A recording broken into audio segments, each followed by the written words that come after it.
something, because right now you're standing in blood. You cannot pick and choose whose human rights matter more.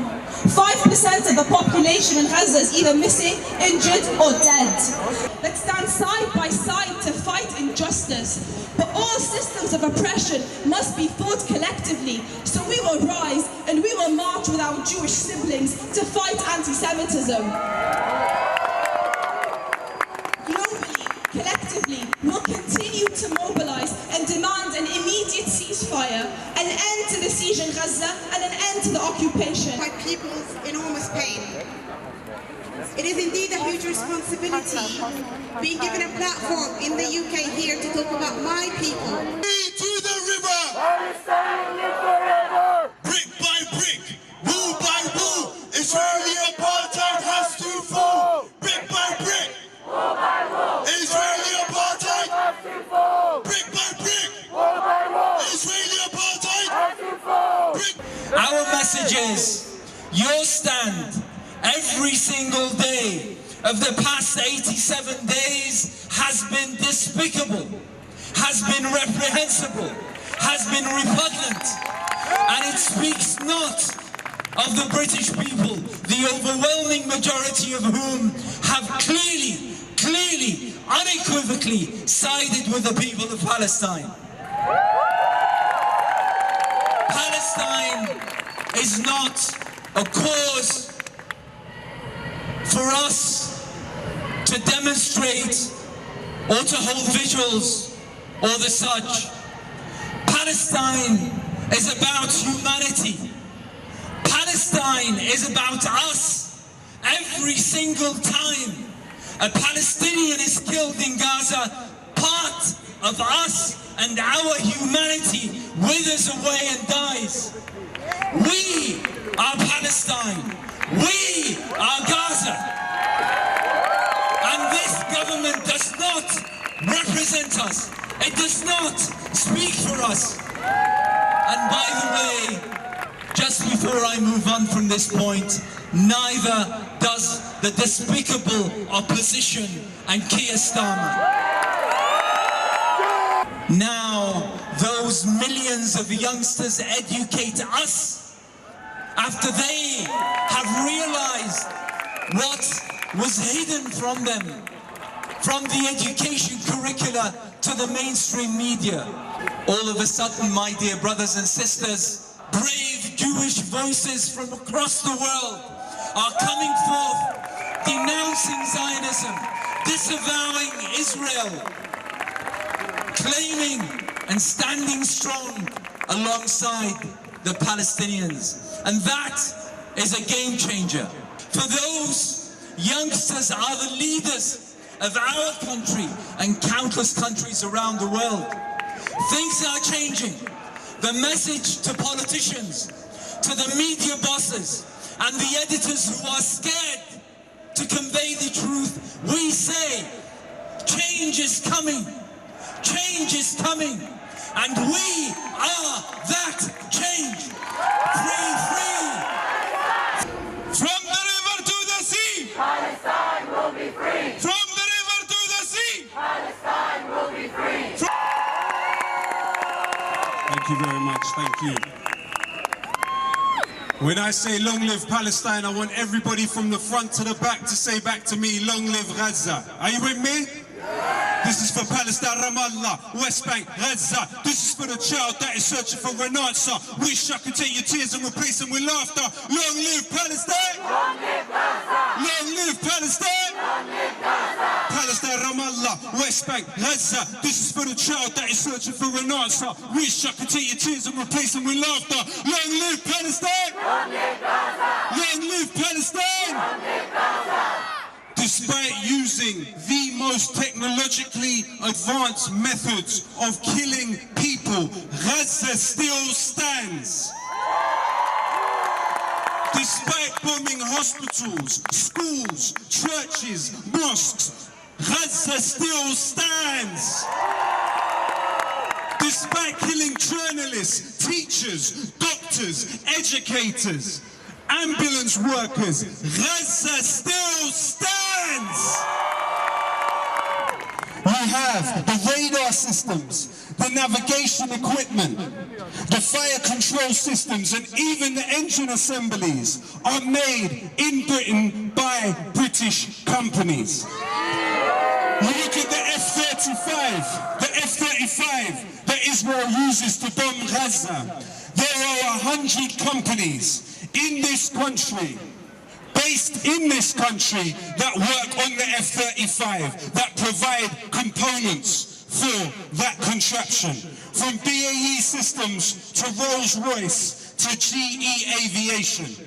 And what about the F-16? The fearsome F-16, which has failed to subjugate the people of Gaza.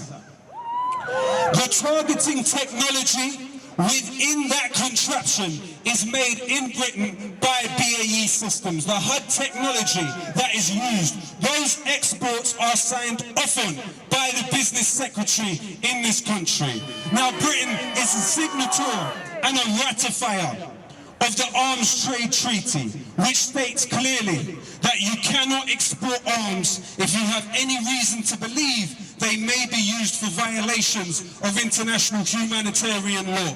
Britain breaks its own laws. It breaks its own laws by exporting arms to Israel. Now, Britain has a secret military agreement with Israel signed in 2020, which it refuses to make public.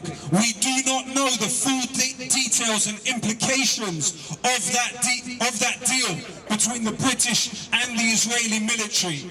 But what we say now, on the back of what is happening in Gaza, we need to know the details of that deal. Make it public. To those within the Ministry of Defence, the former Defence Minister Ben Wallace, that have spoken out against what Israel is doing in Gaza, we say to you clearly, make the details of the deal public. We must know, there is a public interest to know the details of that deal. Now, Britain has several military bases in Cyprus, from which it has organised flights back and forth from Cyprus to Tel Aviv, around a 40-minute flight. Those flights have increased exponentially during the war. Those planes can carry military personnel. Those planes can carry military equipment. Why has Britain had flights back and forth from its military bases in Cyprus to the occupier entity? Why? Explain that to us. On a daily basis, for the first month or two of the war, this was happening. We also have evidence that the United States have been providing Israel with weaponry from that very base, from that British military base in Cyprus. That is a material way in which Britain is involved in this genocidal war against the people of Gaza.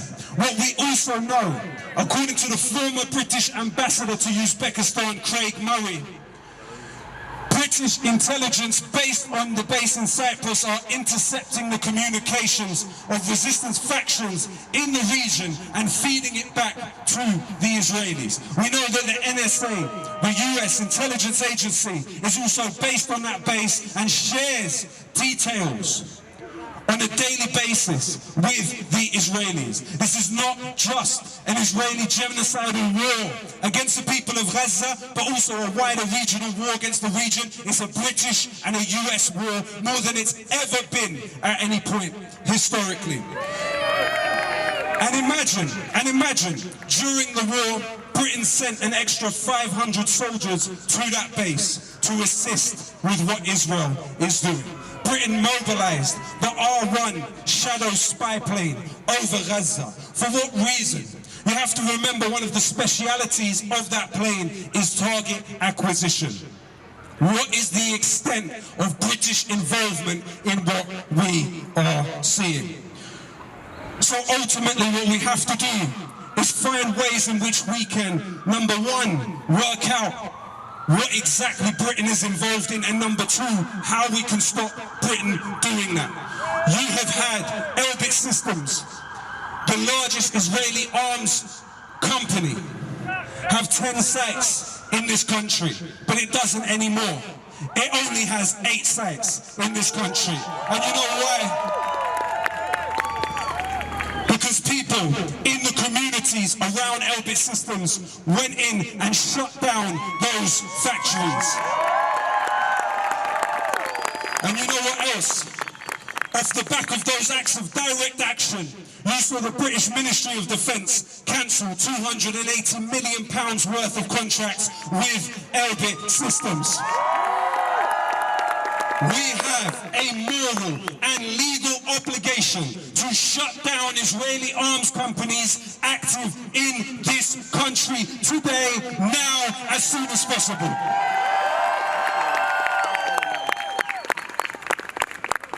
So when I say long live Palestine, I want every single one of you, from the front to the back, to scream so loud that they hear you all the way down in the Israeli embassy in Kensington. This is for Palestine, Ramallah, West Bank, Gaza. This is for the child that is searching for an answer. We shall continue tears and replace them with laughter.